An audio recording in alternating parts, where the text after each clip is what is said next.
الحمد لله رب العالمين، والصلاة والسلام على أشرف الأنبياء والمرسلين نبينا محمد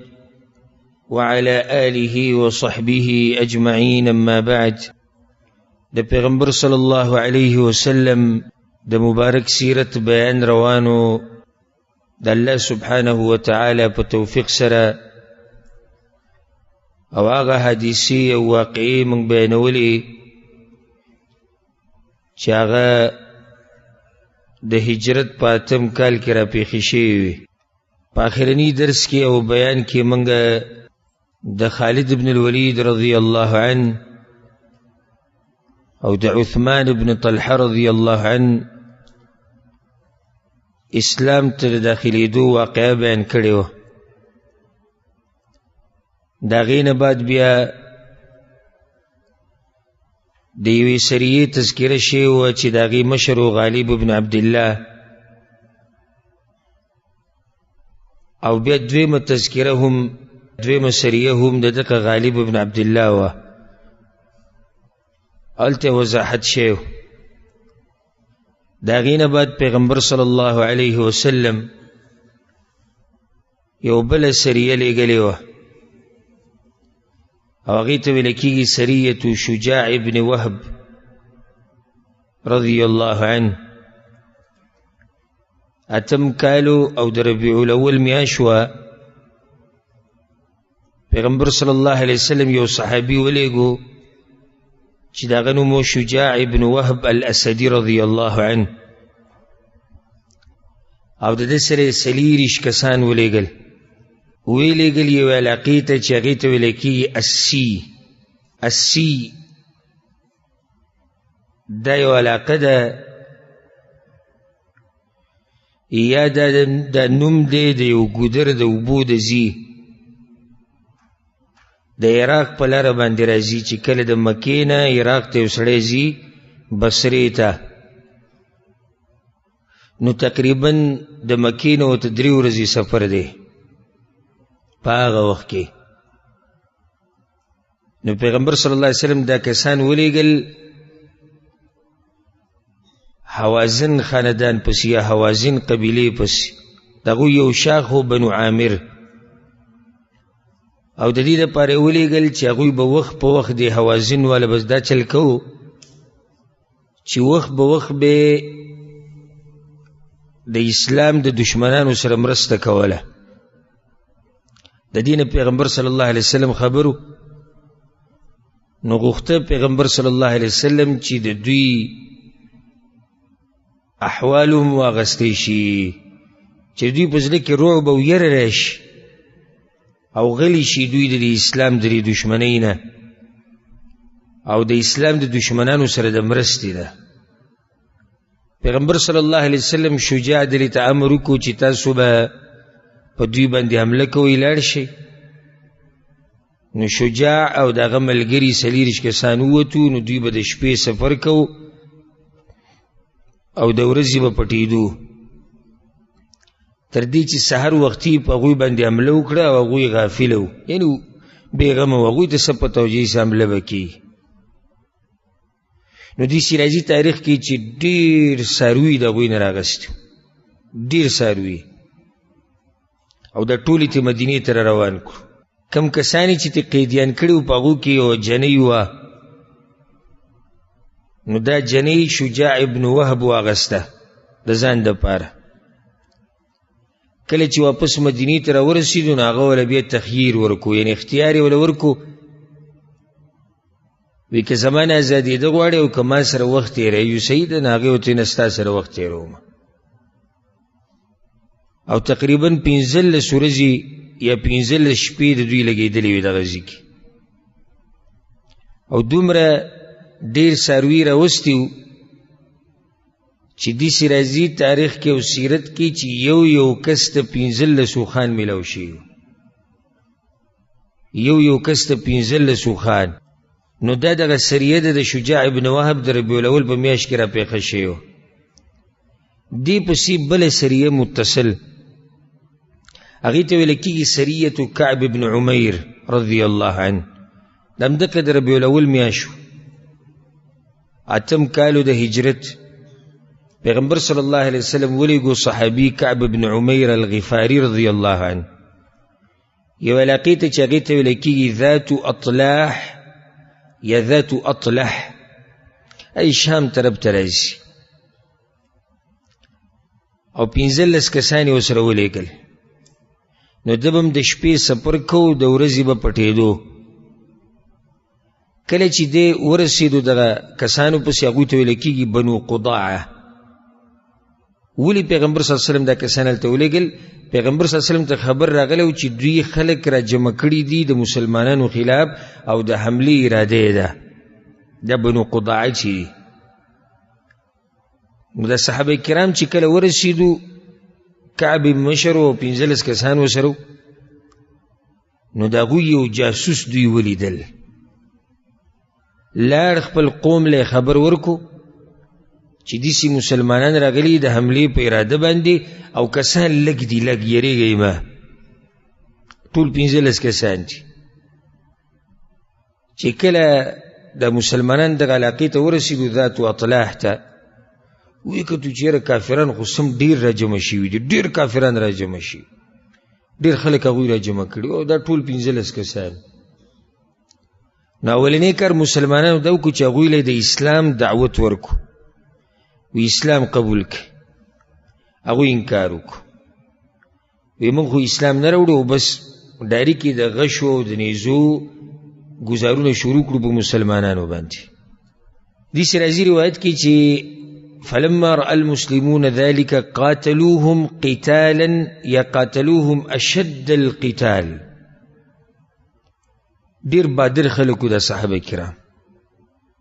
ډیر زړور خلکو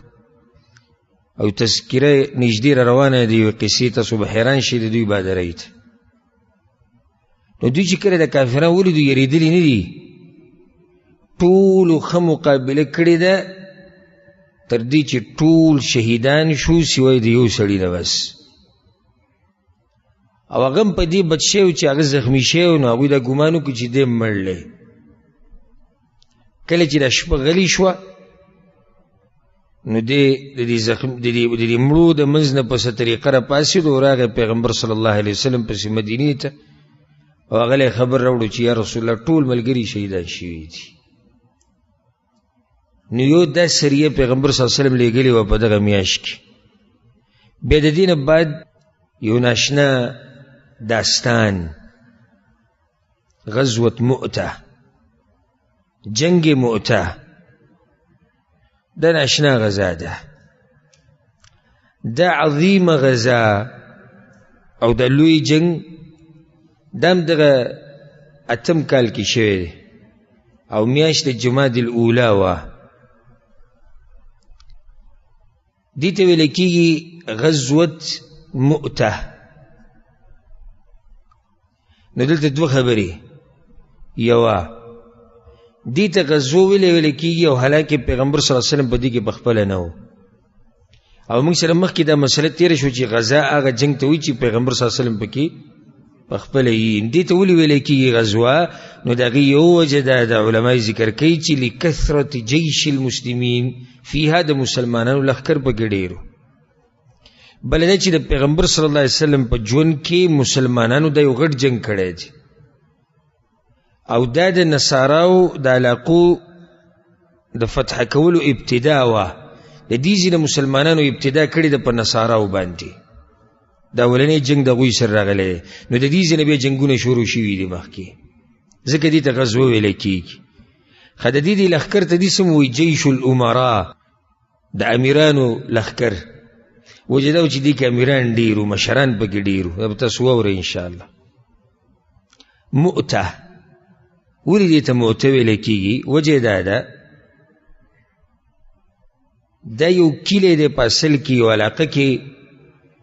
واقع دی چې هغې ته نن سبا اردن ویلی کېږي اردن ملک خو پېژنې که نه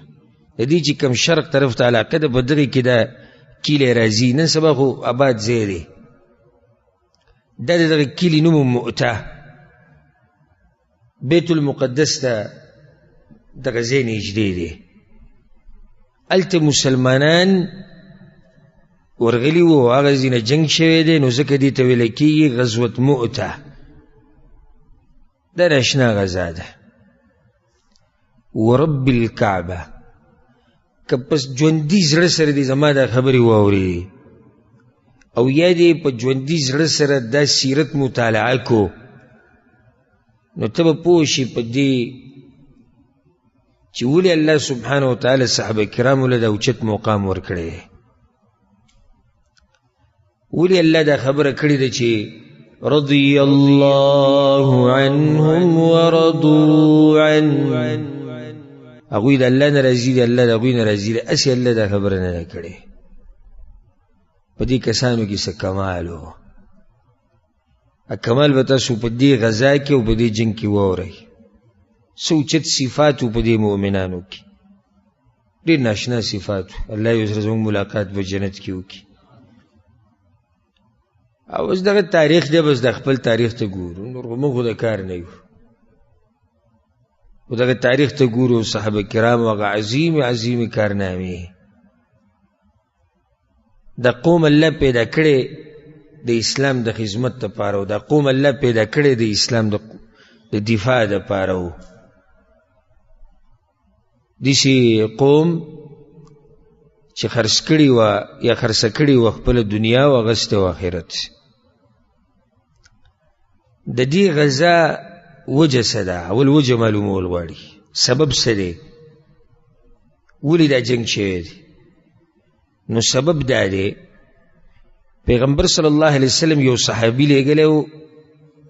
الحارث ابن عمیر الازدی رضی الله عنه. پیغمبر صلی الله علیه وسلم دا صحابي لیږلی و او دله یو خط ورکړی و چې دا د بصره حاکم لویسه. پیغمبر صلی الله علیه وسلم به خطونه لیږل کنه، نو دا خط یې دې صحابي له ورکړی چې دا ته ویسه د بصره چې کوم حاکم او ملک او مشر دی هغه له یې ورکه. په لاره کې یو کس د ده مخې له راغی چې دی امیر و د بلقا په علاقه باندې، او دا مؤته کلي هم د بلقا په دې علاقه کې راځي. دا سړی امیر و د بلقا په علاقه باندې، د قیصر د طرف نه، د روم چې کوم مشر و د هغه د طرف نه دی امیر مقرر کړی شوی په بلقا باندې، او د ده نوم و شرحبیل ابن عمرو الغساني. دا شرحبیل حارث له مخې له ورغی په لاره کې، ورته وی این ترید، ته چېرته ځې؟ نو حارث ورته وی الشام، شام ته روان یمه. غوتی لعلک من رسول محمد صلی الله علیه وسلم، تکه شو د محمد صلی الله علیه وسلم استازی څه خدمت څه وړې؟ هغه ورته یاو. نو هغه ظالم امر وکړو، وی دا سړی ونیسئ، ویې تړو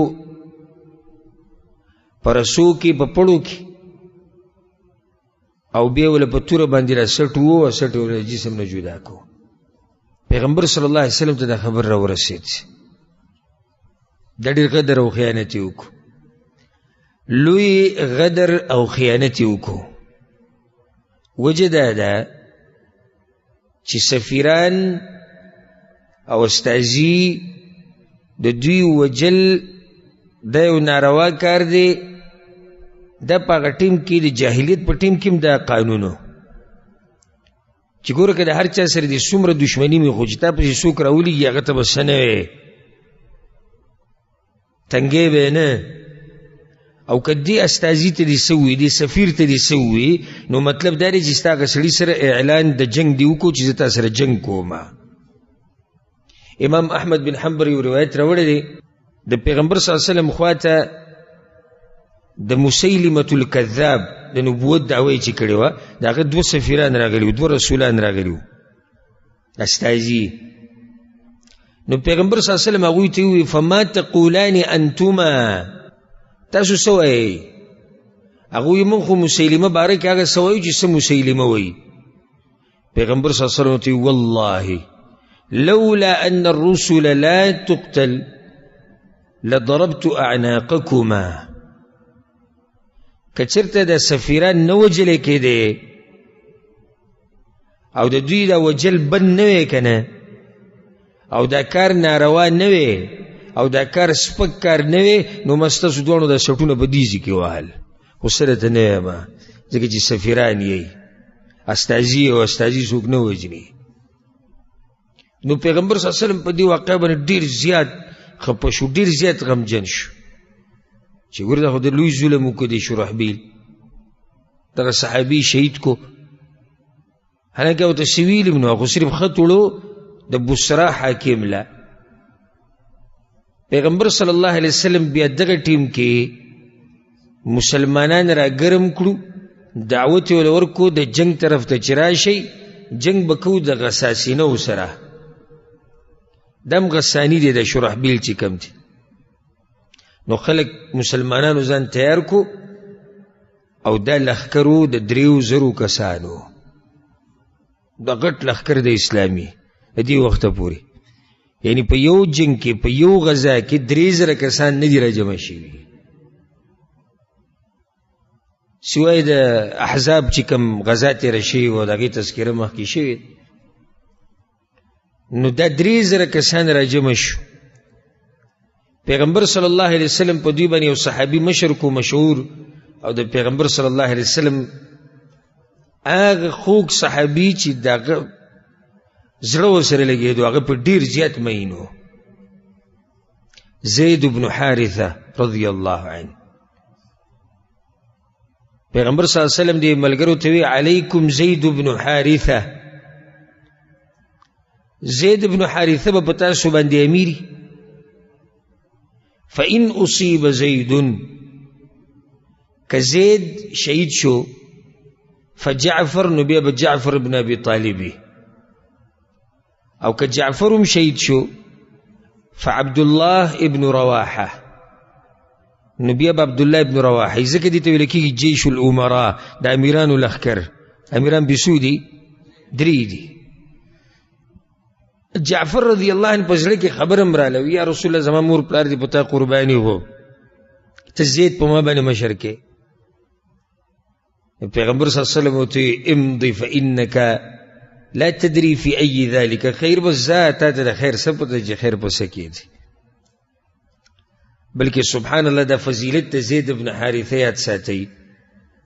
امام احمد دا روایت راوړی دی، امام ابن ابي شیبه هم راوړی دی.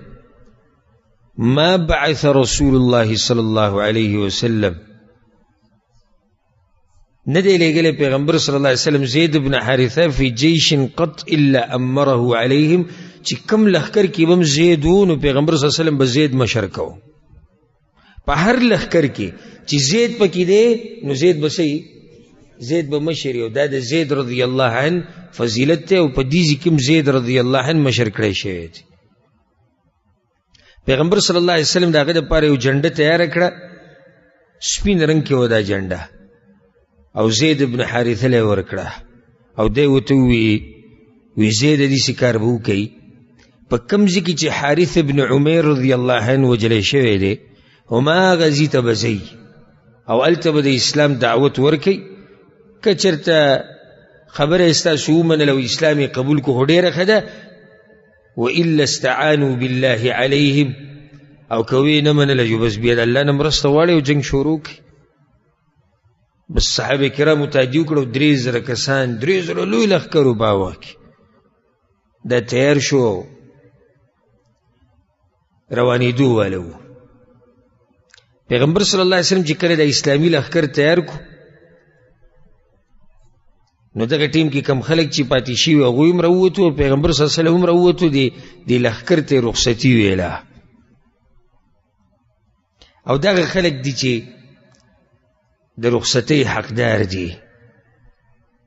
او دغه خلک دي چې د دوی په خیر ته راوته پکار دي، ځکه چې دا د اسلام د دفاع دپاره روان دي. قرباني ورکوي. تاسو به اوس واورئ قرباني سم قرباني ده. زمونږ خدای چې یو سړی روان دی مزدورۍ له، هغه سره وځو رخصت یې کو، په خیر له ورشه، زمونږ ټولې خبرې د دنیايي. خو دا اوس هغه خلک دي چې دوی له وته پکار دي، د دوی مخې ته وته پکار دي.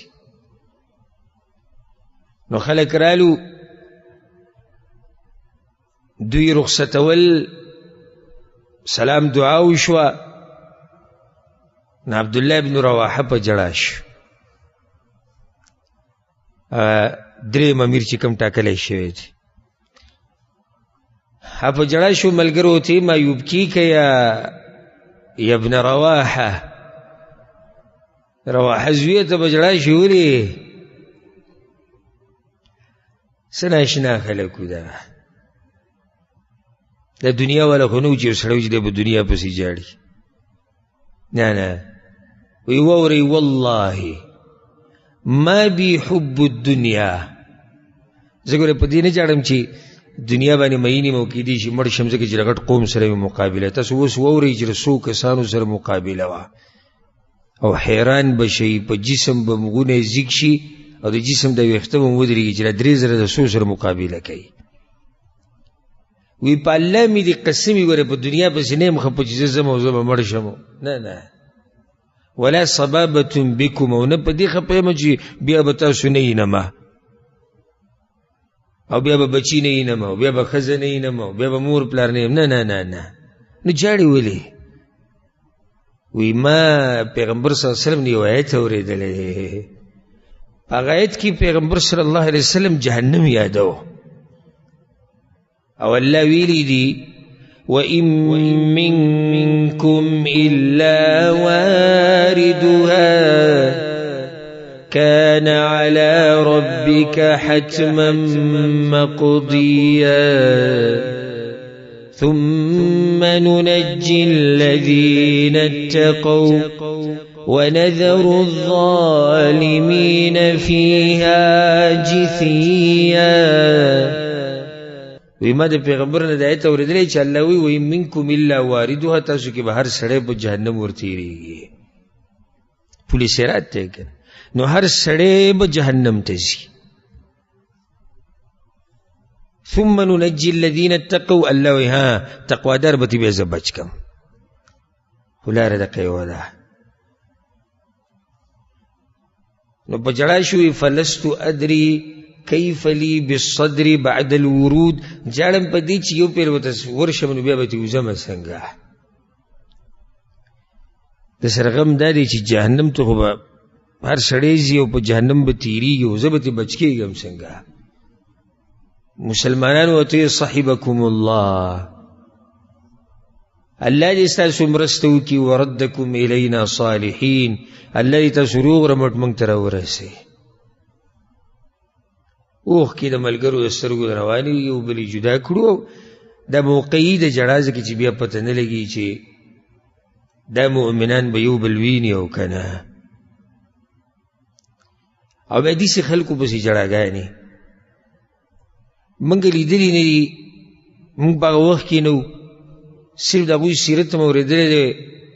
او په الله مې قسم چې لا زړه م داسې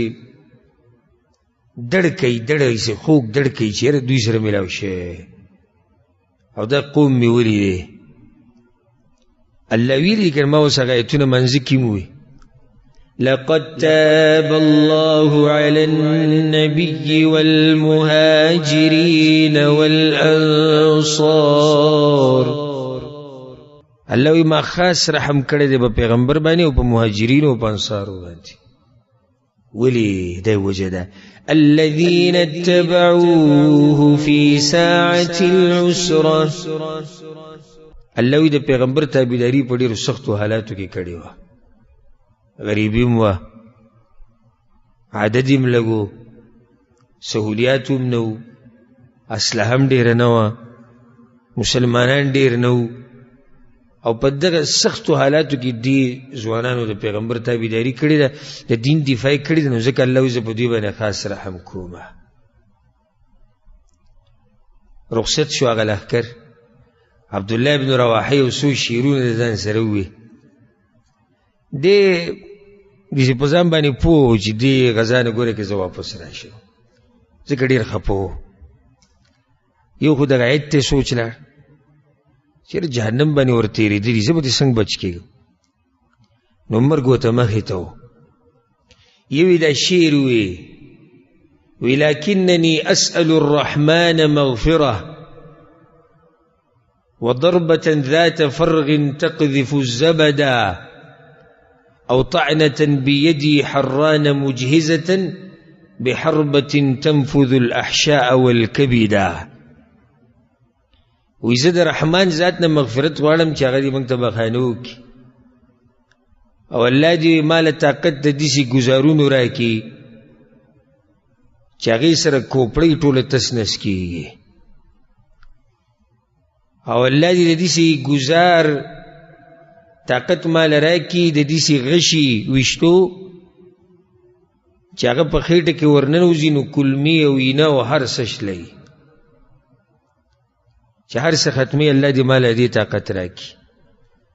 بیوی حتى يقال إذا مروا على جدثي أرشده الله من غاز وقد رشدا.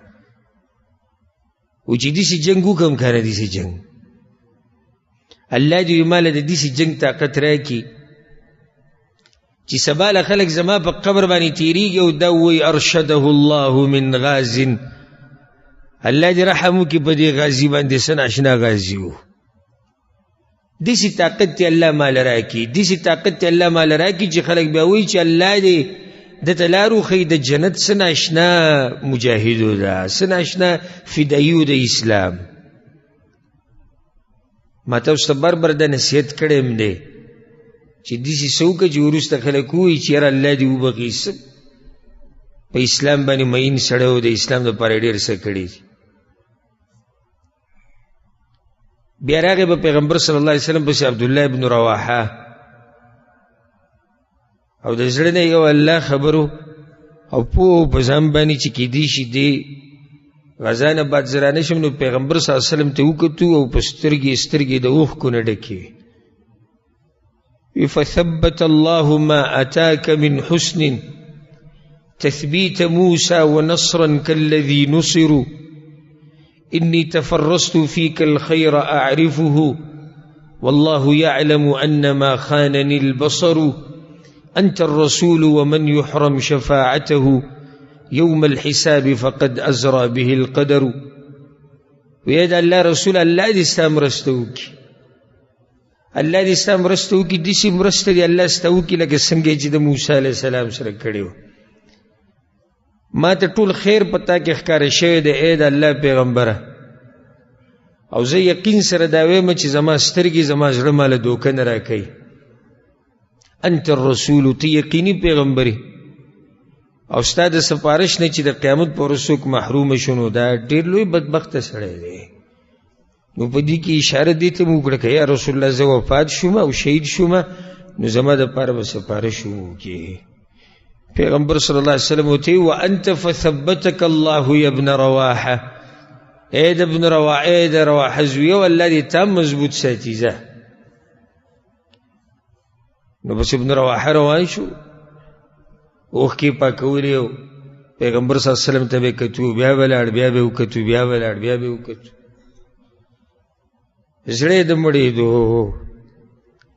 او دا سوچت مومنان چې د پیغمبر ملګری او د دین د پاره قربانی ورکون کې خلک او پزان به یریدو منګه د ګناونو ګوډي والله که پزان یریدو داسې مطمئن ژوند تیرو چې بس زمونږ مرګ او بد جنت دی پیغمبر صلی الله علیه وسلم د لښکر سره روانو ثنیة الوداع پورې راغی د هغوی سره پیاده روانو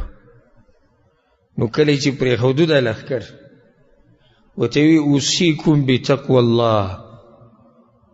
تاسو ته زه وصیت کوم چې د الله تقوا به په ځان کې راوړي الله نه به یریږئ اغزو بسم الله د الله په نوم باندې به جنګ شروع کړئ فقاتلوا عدو الله د الله د دشمن سره به ښه مضبوط جنګ وکړئ دا ده چې بعض کسان به تاسو ته میلاو شي چې هغوی به پا گیرجو کی ناسی بندگی با کئی عبادتون با خپل کئی ناغوی تا بس نوائی گیرجو والا تا بس نوائی دغشان در زنانو تا بس نوائی ولا صغیرا ضرعا کمزورو ما شمانانو تا بمس نوائی ولا کبیرا فانیا هغه بوډا چې عمر ختم شوی دی هغه ته به هم څه نه وایي. ولا تقطعن شجره، ونه به نه پرې کوئ او نه به فصل خرابوئ. ولا تهدموا بیتا، کورونه مه ورانوئ.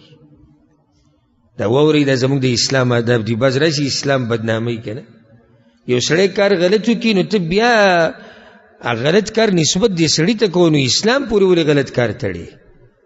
یا واوره که پیغمبر صلی الله علیه وسلم ورته څه وایي؟ وایي په ګیرجو کې چې کوم د هغوی پیران ناست دي هغوی ته به څه نه وایي، بوډاګانو ته به څه نه وایي، ښځو ته به څه نه وایي، ماشومانانو ته به څه نه وایي، کورونه به نه ورانوئ، ګیرجې به نه ورانوئ. دا زموږ اسلام دی، دا زموږ دین دی. یو سړی راولګي مسلمان قتل کوي، په جومات کې مسلمانانو باندې دماکې کوي، د مسلمانانو ښځې وژني، د مسلمانانو ماشومانانو وژني، د مسلمانانو بوډاګانو وژني، او هغې له بیا نوم دا ورکوي چې موږ د اسلام خدمت کوو.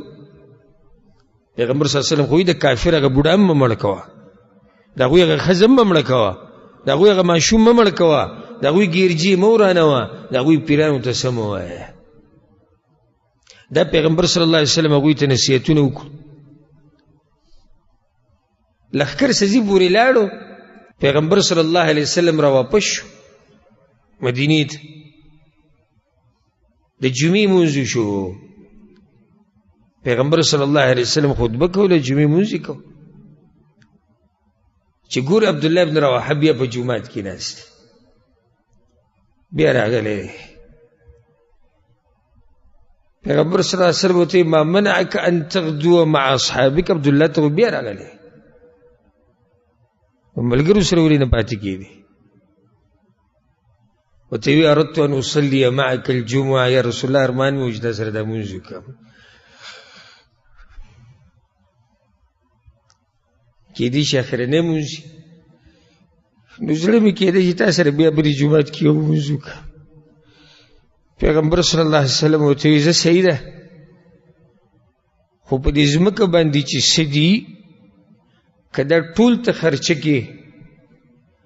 نو دغه فضیلت او اجر ته نه رسې که ته د هغوی سره وې. د هغوی سره ملګرتیا ډېر لوی اجر دی.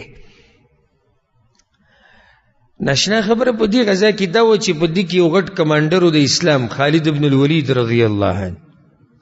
او دا اولنۍ غزا ده چې خالد بن الولید پکې د مسلمانانو ملګری دی. لښکر روانو د مدینې نه د شام طرف ته، په لاره باندې چې کله دوی روانو نو دشمن ته پته ولګېده چې مسلمانان مقابلې لره روان دي، نو شرحبیل ظالم را ولګېدو او کسان یې را جمع کړو، 1,00,000 کسان یې د جنګ دپاره تیار کړو. مسلمانان بیا یو علاقې ته ورلو چې هغې ته ویله کېږي معان، په شام کې یو علاقه هغې ته معان ویله کېږي، د شام په ځمکه کې. نو هرقل هم خبر شو، د روم چې کوم مشر، نو هرقل څه چلو کو 1,00,000 کسان هغه تیار کړو، جدا جدا ځایونو او قبیلونه، د لخم او جذام او القین او تنوخ او بلی، 1,00,000 کسان در جمع کړو. نو دا ټول شو 2,00,000 کسان. ما ته اوس ته دا وي 2,00,000 مقابله کې څو مسلمانان دي؟ 3,000. دې ته وایي ایمان، دې ته وایي د الله دپاره قرباني. 1,00,000 کسان شرحبیل تیار کړو، 1,00,000 کسان هرقل تیار کړو. مسلمانانو په سوچ کې هم نه راتله چې دومره غټ لښکر سره به مقابله وي. معان کې دوی ته خبر راغی چې یاره خو 2,00,000 دي. نو 2 شپې دوی هلته پاتې شو او سوچ یې کو چې څه چلو کوو. پیغمبر صلی الله علیه وسلم ته خط ولیږو چې یا رسول الله کسان خو 2,00,000 دي، که ته موږ ته څه کسان را لیږې نو موږ به دلته صبر وکړو، که نور مسلمانان را لیږې، او که نه خط نه لیږو ځو. په دې کې مشوره روانه وه. نو دې ټیم کې عبدالله بن رواحه را پاڅېد، وایي زه د دې خط ته خبره نه منم، پیغمبر صلی الله علیه وسلم ته خط ملیږي ولي وإي قوما والله إن التي تكرهون للتي خرجتم تطلبون. د تاسو چې دې سوچ کې چې 3,000 لکو په مقابله کې دا خو به موږ ټول مړه کړي نو خو د دې مرګ دپاره خو موږ راوتي یو موږ راوتي د څه دپاره یو شهادت تاسو نه غواړئ هغوی او موږ شهادت غواړو نو خو دغې دپاره موږ راوتي یو نو بیا پکې انتظار داسې کوي چې پیغمبر ته خط ولېږئ او دا ووایي او دغه ووایي نه هېڅ صورت نشته دا واورئ وما نقاتل الناس بعدد ولا قوة ولا كثرة. موږ ګورې د کافرانو سره چې همیشه جنګ کړی دی موږ په دې نه دی کړی چې موږ سره طاقت ډېر دی او موږ سره عدد ډېر دی. ما نقاتلهم الا بهذا الدين الذي اکرمنا الله به. موږ چې ګورې د چا سره هم جنګېدلي وو د دې دین په زور جنګي ګورې او دین موږ سره شتي. زیجزوا فانطلقوا فانما هي احدى الحسنيين. په دو ښه انجامونو کې یو انجام زموږ دی یا خو به غازیان واپس راځو او یا به شهادت میلاویږي او زموږ د ټولو دغه ارمانونه یې ځای چیز. ملګرو وویل قد صدق والله ابن رواحه د رواحه زوی رښتیا خبرې وکړې ډېرې مزیدارې خبرې وکړې به ځای چیز شو.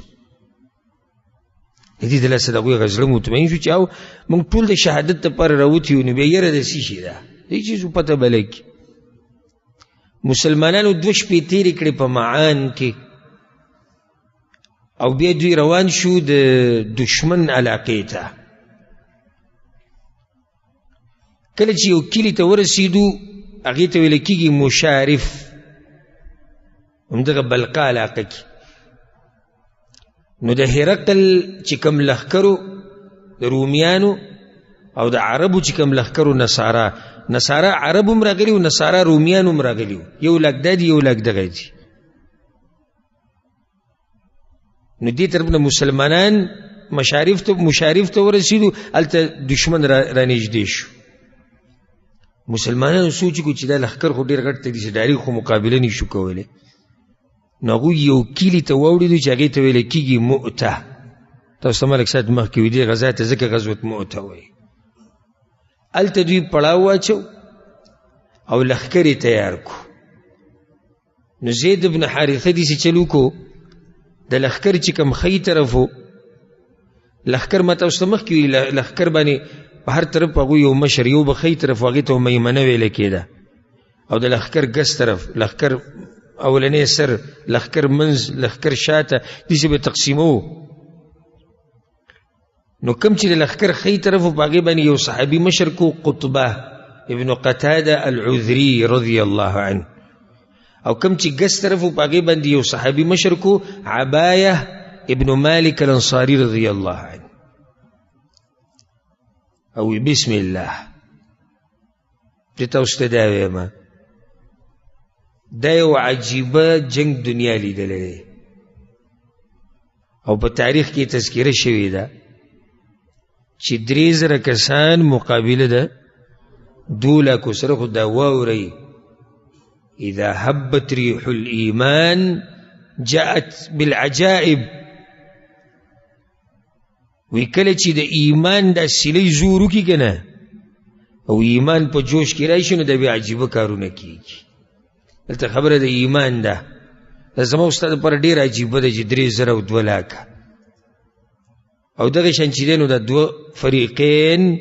یو بل ته مخامخ شو. زید بن حارثه سره جنډه وه حب رسول الله صلی الله علیه وسلم د پیغمبر صلی الله علیه وسلم محبوب. وی داسې جنگ زید بن حارثه کړی دی چې داسې چې د هغه په ژوند کې نه دی کړی. او ته پته وه چې 2 لاکه کسان د دوی سره مضبوطه مقابله پکار ده. دا په وړو وړو خبرو په دې نه کېږي. دې لپاره به ښه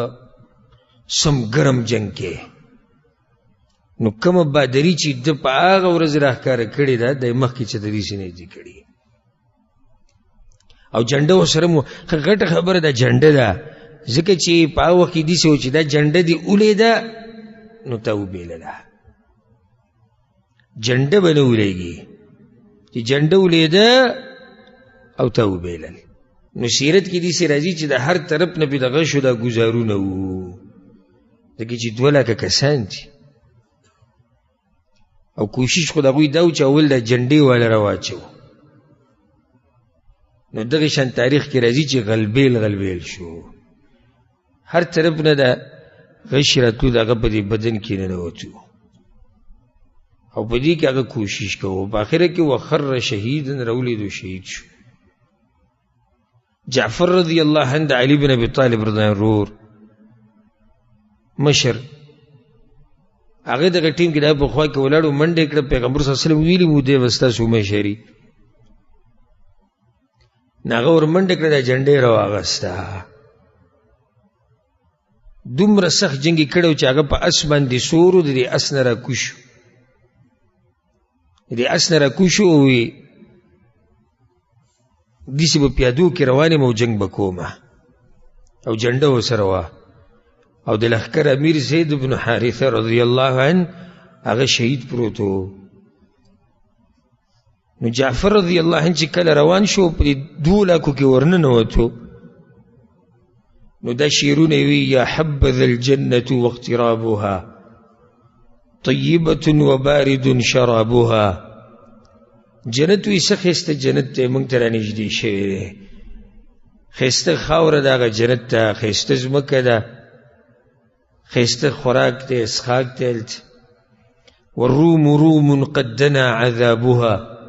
كافرة بعيدة أنسابها علي إلا قيتها ضرابها او رومیان چې کم دی وي د دوی عذاب را نږدې شوی دی او په ما لازم دي که زه ورته مخامخ شوم نو دړې وړې کوم یو ګزار پې د ګزارونه پې ډېر زیات شو نو یو ځینې پې ګزار راغی دا ښی لاس یې وله پرېکړو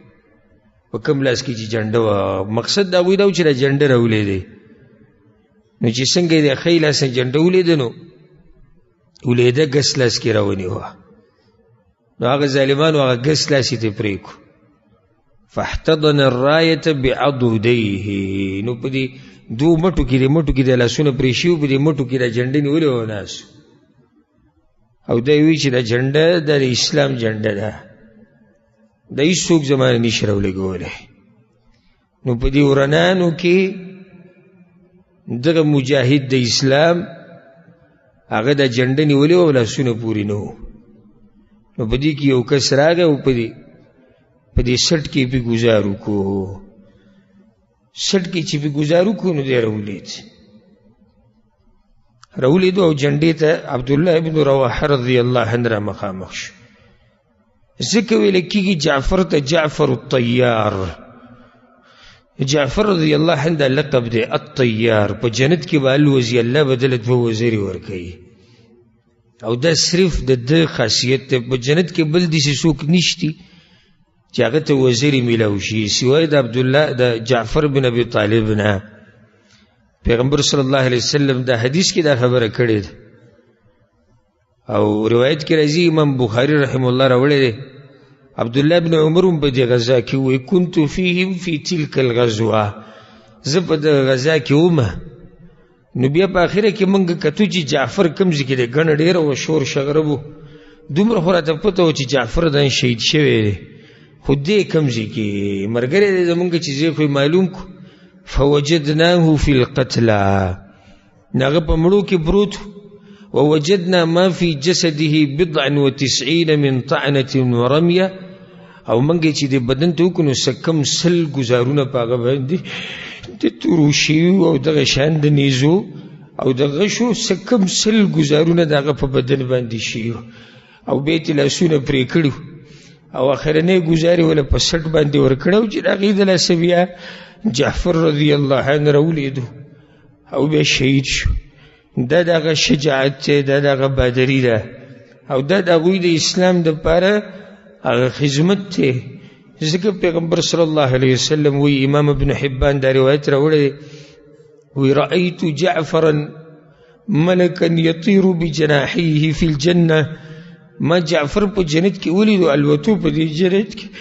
الله وله د هغه 2 لاسونو په ځای باندې 2 وزرې ورکړې وي یو روایت کې داسې راځي چې مر بي جعفر الليلة في ملأ من الملائكة جعفر ما ولدو د ملائکو سره روانو وهو مخضب الجناحين بالدم دو وزیری وتوی او د وزیری باندې وینه پرته وه امام بخاری روایت راوړی دی چې صحابه کرامو به چې کله د جعفر د شهادت نه بعد دغه په زامنو باندې سلام اچول لکه دغه یو زوی عبدالله تو زامنیو دغه یو نوم عبدالله نو دې ملګرو به بیا داسې سلام اچو السلام علیک یا ابن ذی الجناحین سلام علیکم سلام دی په تا باندې د دوو وزرو والا زویه هغه د پلار دوه وزرې دي په جنت کې نو په دې طریقې سره د دې غزا یو دویم امیر چې هغه جعفر بن ابي طالب رضی الله عنه د پیغمبر صلی الله علیه وسلم د تره زوی او دغه شان د علي بن ابي طالب رضی الله عنه مشرور هغه شهید شو جنډه د دریم امیر سره شوه د عبدالله ابن رواحه سره هغه په خپل اس باندې سور او د جنډې راواغست خو دې لښکر ته چې وکتو او دې جنګ ته وکتو او بیا دې جعفر ته وکتو چې څه کم سل ګزارونه په ده باندې شوي دي لاسونه پورې نشتي نو لږ داسې ودرېدو سوچ یې کوو چې په څه طریقه به جنګېږم ځکه دا خو ډېر سخت جنګ دی زید بن حارثه په شان مشهور شهسوار د جعفر رضی الله عنه په شان مشهور انسان او مجاهد چې دا پکې شهیدان شو نو زه به په څه طریقه ورځم هداسې لږ غلی شو نو بیا د خپل ځان د تیزۍ دپاره ده ووې اقسمت یا نفس لتنزلنه كارهة أو لتطاوعنه إن أجلب الناس وشد الرنة يشد الرنة ما لي أراك تكرهين الجنة ويبقى مې دې قسمي اے نفسه خپل ځان ته وي لازم به دې میدان ته ورکوزي ځان له تیزي ورکوله که ستا خوښه یو که نه یې خوښه خو د دې کافرانو منځ له به ورسي او چې کله خلک راجمع شو او خلک مقابلې کوي او چغې ووالې یا غشې او نیزې راویستې دي نو ته څنګه پاتې کېږې ته به پکې ورننوځي ما لي اراکي تکرهین الجنه څه چل دی چې د جنت سره ستا نه لګي ای نفسه ځان ته لګي او ځان یې راګرمو او په یو ځای کې دا خبره هم کړې وه یا نفس الا تقتلي تموتي هذا حمام الموت قد صليتي وما تمنيت فقد أعطيت إن تفعلي فعلاهما هديتي اے نفسا ځان ته لګیو وی که دلته دې څوک مړ نه کړي نو دا مرګ خو به تا باندې راځي که نه دا مرګ خو صرف په دې کې نه دی چې ته د دشمن منځ ته ورننوتې مرې به د دې نه بغیر به هم په تا باندې مرګ راځي او داسې کار وکړه فعلاهما هغه دوو چې څنګه کار وکړو دوه څوک دي جعفر او دویم زید بن حارثه رضی الله عنهما نو بس چې کله د دوی د منځ ته ورننوتو او جنډه ورسره وه نو په دغه ټیم کې د تره زوی راغی د عبدالله ابن رواحه د تره زوی راغی یو هډوکی یې ول راوړو پای پورې سې معمولي غونته کې غوښه نښتې وه او ورته وی شد بهذا صلبک فإنك قد لقيت في أيامك هذه ما لقيت عبدالله دا لگه انتا که غوخه دا وی خوراج چی دا املا دی لگه مضبوط شي ځکه چې په دې ورځو کې په تا باندې سختي راغلي او اوس بیا هم سخت حالاتو ته مخامخ کېږي نو په دې کمزوري بدن سره چې څه خوراک دې نه دی کړی ته دشمن سره مقابله نشي کولی نو د هډوکی یې راواغست او د هغې نه داسې یو چک و او بس یو غوښه یې ترې راښکوت او بیا یې د خلکو دې ګڼې ته وکتو او دې دشمن ته وکتو نو غوزاره یې کړه او هغه تور یې راواغست او ورننوتو په هغوی کې چې څنګه ورننوتو په هغوی کې وی دومره سخت جنګ یې کړی و ځکه ما تاسو ته په اوله کې ووي چې دی چې د مدینې نه وتو ورو ورو کېدو او په ځان باندې پوه شوی و بیا راغی د جمعې منځله د پیغمبر صلی الله علیه وسلم خواته او د هغه جومات ته چې کېدی شي د اخرنۍ لمونځ یو هم دکه شان دا د عبدالله ابن رواحه خیرنی مونځ د پیغمبر صلی الله علیه وسلم سره او هغه په ځان باندې پوهه و. نو دومره سخت جنګ یې وکړو دشمن په منځ کې تر دې چې د ډېرو ګزارونو ته نور ایثار نه شو او راولیدو په ځمکه باندې را پرېوتو. عبدالله ابن رواحه چې کله راولیدو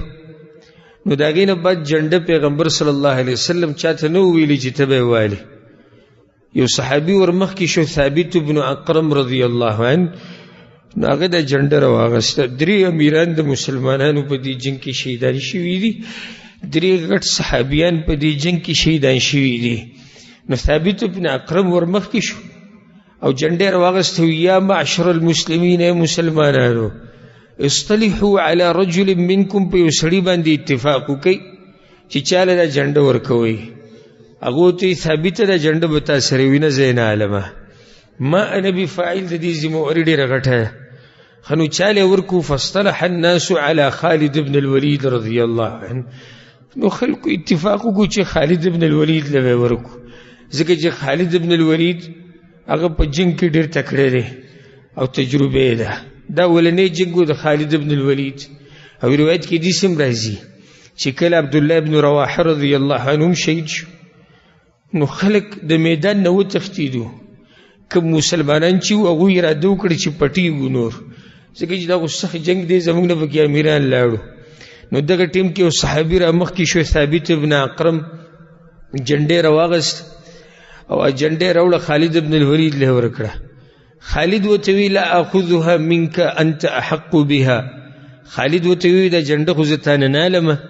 ثابت ته ډېر حقداري چې دا جنډه تا سره یې، لکه سنون په عمر کې هم زیاتې،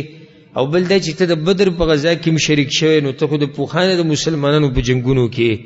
زه تا نه نالم. ثابت ورته وی نه والله یا خالد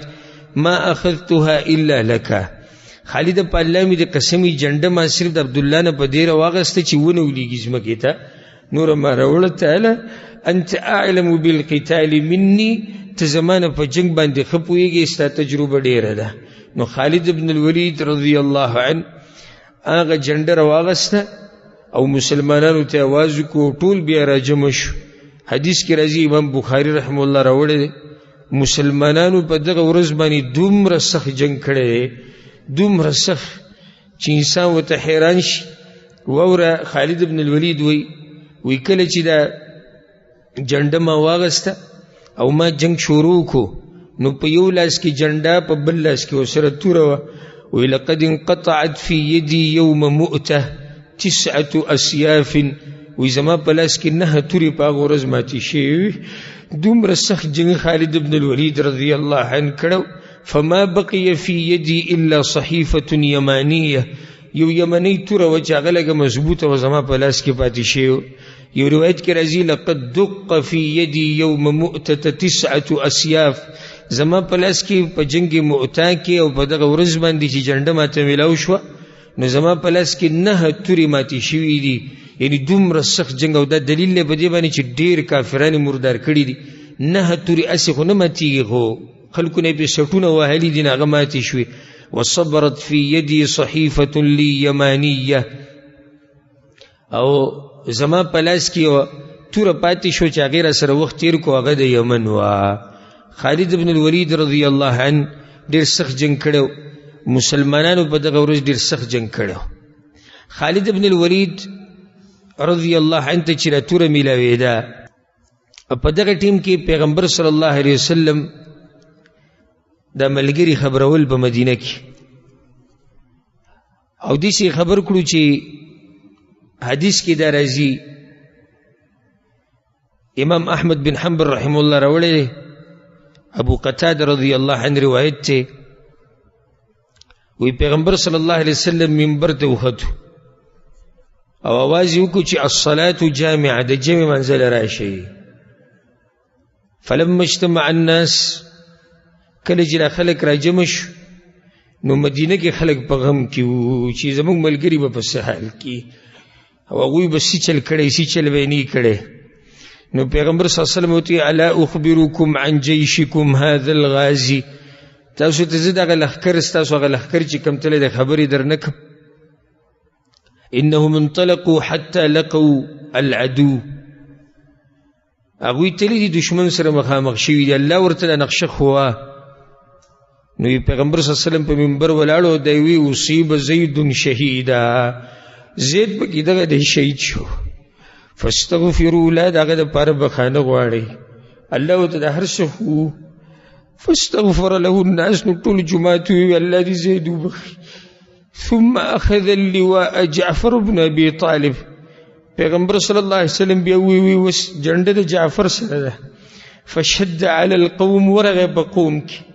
چې کله شهید شو پیغمبر صلی الله علیه وسلم وی جعفر هم شهید شو. اشهد له بالشهاده، زه ګوی ورکوم چې دا شهید دی.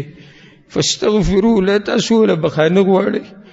ټول جومات وی الله دې جعفر وبخي. ثم اخذ اللواء عبد الله بن رواحه، وس جنډه د عبد الله بن رواحه سره ده. هغه لګیا دی حتى اصيب شهيدا، تر دې چې هغه شهید شو. فاستغفروا له، نو دغه دپاره بخانه غواړئ. حدیث کې راځي وعیناه تذرفان، او د پیغمبر صلی الله علیه وسلم د سترګو نه اوښکې روانې، او ملګرو ټول جومات ژړل، او ټول ملګري په غم کې و، ټول هر طرف نه وی جړاګانې راتلې، او د ملګرو دپاره بخانې غوښتې. غټ غټ صحابه کرام، اوچت اوچت امیران، هغه د مسلمانانو د منځ نه واغستی شو. نو ټول جومات جړل. پیغمبر صلی الله علیه وسلم وی ثم اخذ اللواء خالد بن الولید. په یو روایت کې راځي چې سیف من سیوف الله، د الله په تورو کې یو توره راله او هغه جنډه راغستې ده. اللهم هو سیف من سیوفک، ای الله دا ستا په تورو کې یو توره ده. فانصره، یا الله د خالد مرسته وکړي. پیغمبر صلی الله علیه وسلم په منبر باندې د خالد بن الولید رضی الله عنه دپاره دعاګانې وغوښتې.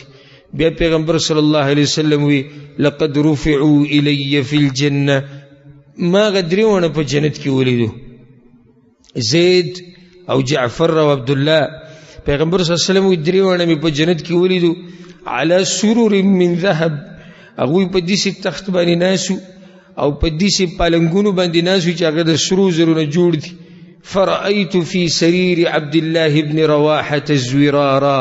عن سرير صاحبيه. نو د عبد الله بن رواحه په دې کټ کې لږ کوږوالی و، معمولي کوږوالی هغه په دې کټ کې و. د ملګرو هغه کټونه او پالنګونه بالکل سیده و، د عبد الله بن رواحه کې لږ کوږوالی و.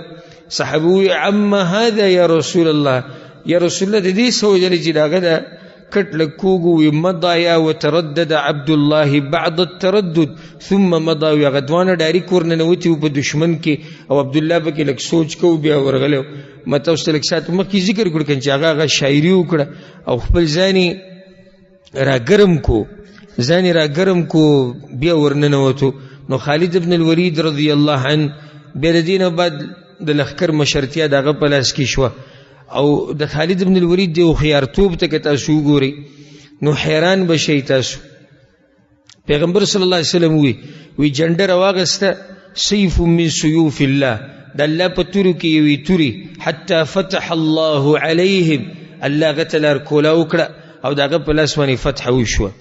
دا داسې فتح نه دی چې دشمنان تښتېدلي دي، او دا تفصیل به زه پر روان درسي کوم ځکه چې وخت موږ سره لږ دی. خو مسلمانان الله بچ کړي دي. بیا خالد بن الولید رضی الله عنه چلو کو، ډېر هوښیار خالد بن الولید. په دغه ورځ خو هغه پوره ورځ جنګ وکړو، پوره ورځ یې جنګ وکړو، د 9 تورې به کې ماتې شو. هغه سوچ وکړو چې د دې طوفان مخې ته ودرېده، ټوله ورځ دا ناممکنه ده. نو چې کله سحر شو نو لښکر بالکل بدل کو. څنګه لښکر چې دوی ترتیب برابر کړو هغه بالکل بدل کو. هغه مخکې شاته کړو او شاته یې مخکې ته کړو، او ښی یې ګس ته کړو او ګس یې ښی ته کړو. نو چې کله دوی جنګ کې ورننوتو بیا په 2مه ورځ نو دشمن ویرېدو او چغې کړې وې مرسته وله راغلې ده، مرسته نور پکې راغلي دي. هغه نور نو، خو خالد بن الولید هوښیارتوب دا کسان یې بدل کړو، د دې هغه دلته او د هغوی هغه دلته. نو هغوی دا سوچ وکړو چې دا خو موږ نوي مخونه ولیدو، مطلب دی چې نور مسلمانان عمره روان دي، نور مسلمانان عمره روان دي. نو په دغه ورځ هم ډېر سخت جنګ وشو، او بیا خالد بن الولید رضی الله عنه ورو را شاته کېدو رو رو را شاته کېدو، دا ملګري رو رو را شاته کول چې ګورې رو رو به د دې طوفان نه وځو، رو رو به د دشمن د منځ نه وځو. ښه دشمن په دوی پسې ورنه رغی. ولې پسې ورنه رغی؟ د هغوی دا مطلب و